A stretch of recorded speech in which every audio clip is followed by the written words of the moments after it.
This is the Typock Voyager. This lens has pretty much lived on my FX3 and Nikon ZR since Typock sent it to me. They did send me this lens to review, but no money exchanged hands, but keep that in mind when watching this video. This lens is extremely lightweight and compact, especially for a zoom lens. It has a clicked aperture ring, but my favorite feature of all is the internal zooming. I love this, and this makes it fantastic for gimbal work. These features make this lens feel like it's a more video-centered zoom lens. Let's go over some tests and specs with this lens, and then I'll compare it to my 24-70 GM2. The Voyager 24-50 comes in at $650. It weighs 15 ounces or just under a pound. It is 3.7 inches long and it has a 67mm front thread. The build quality of this lens is more aesthetic than other lenses. It has a textured zoom and focus ring, and it has a textured clicked aperture ring. There is some weather sealing on the edges, and there is a USB-C port for firmware updates. But my favorite feature of this lens, like I said, is the internal zooming when you are zooming from 24 to 50. This lens has a pretty limited zoom range for a zoom, but it is a very small constant f2.8, which makes it great for traveling, since my previous travel and really everyday lens was the Sony 24-70 GM2, and this is the smaller of the full frame 24-70s, but the Typock Voyager is even smaller. It has a limited focus range, but it has internal zooming, so there's some trade-offs here and there, but this lens is about $2,000 more than this lens, so keep that in mind. Typock also sent me two filters as well. This is the clear filter. I was using this on my Typock Samira C 16mm when I put it on my ZR on my pedal electric bike, and I was using this in the front, so if any rocks or dust or dirt hit the lens, it would hit this filter and not the front element of the lens. I didn't notice any color shifts in there. I haven't done like any really scientific testing with it, but I haven't noticed any color shifts when looking at footage using the clear filter versus not using the clear filter. Here is a quick side-by-side I will do just to illustrate, kind of like an A/B test with and without the filter. The next filter they sent me was the 1/2 organic black mist filter. This blooms the highlights, and this is a great choice if you like 1/2.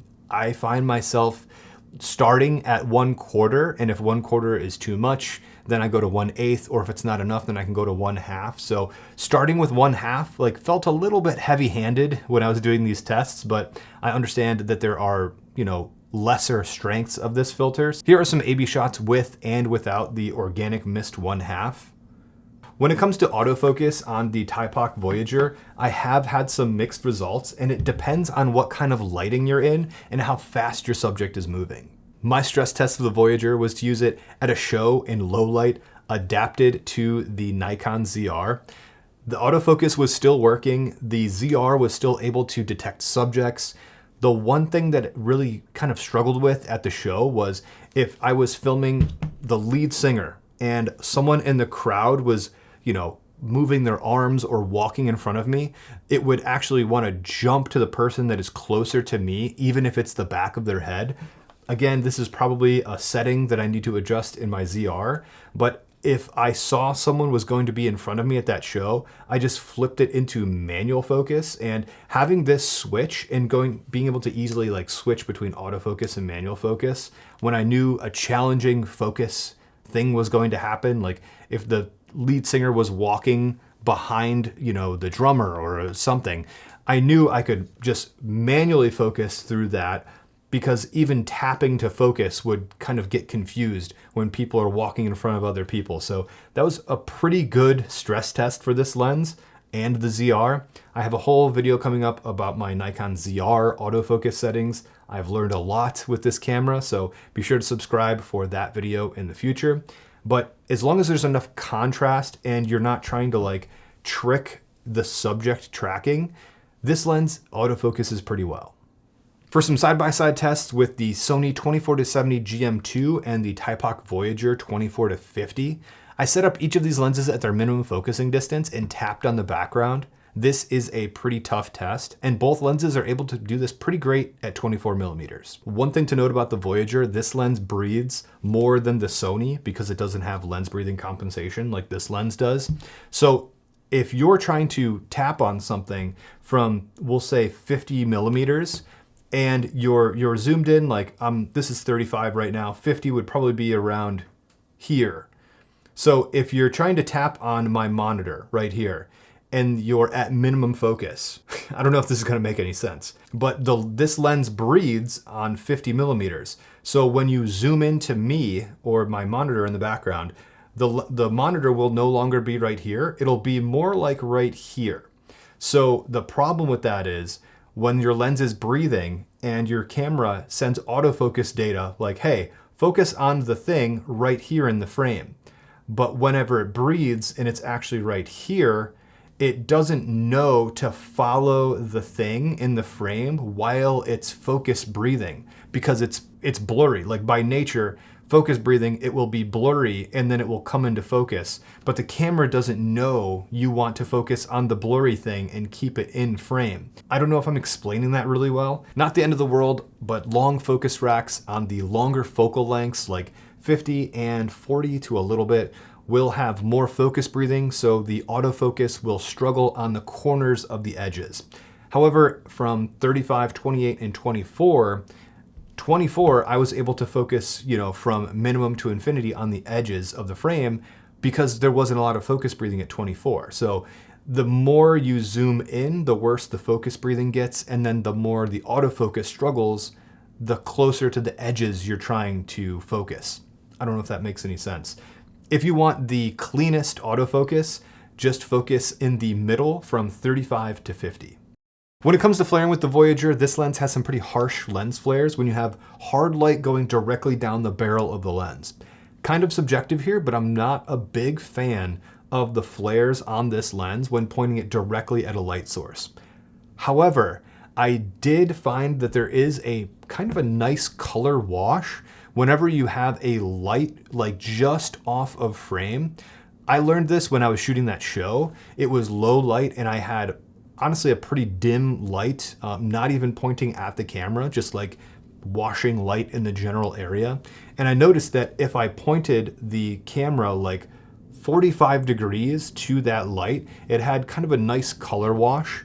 I learned this after I got my footage back on the computer. And when I went out and filmed that fishing thing, I actually used that to my advantage. I kept the sun at about 45 degrees and just like the natural rocking of the boat with the waves.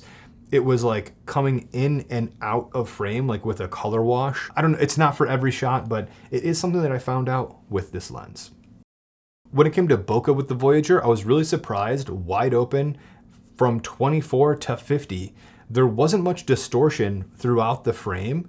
You can notice some aperture blades cutting the bokeh. It's not perfectly round at 2.8, but it's not distorted like that cat eye shape that a lot of lenses have towards the edges. Stopping down to 4 or 5, 6 is more circular, but I only noticed this because I was shooting this in a dark room. I'm not sure you would ever notice this in the real world. Whenever I'm testing a lens, there are a few things that I look for. I typically shoot charts for this, but to save you the boring charts everyone hates looking at, including myself on YouTube videos, here are the results that I got, when it sharpened up and when the vignetting went away. I did some quick minimum focus measurements for the Typock Voyager, and here are the results that I got. Not quite parfocal, but not really far off either. When it came to focus breathing, I did notice a little bit of focus breathing when doing those minimum to infinity racks. 24 millimeters, it wasn't really noticeable. 35, you could notice it, and I noticed it more at 50 millimeters.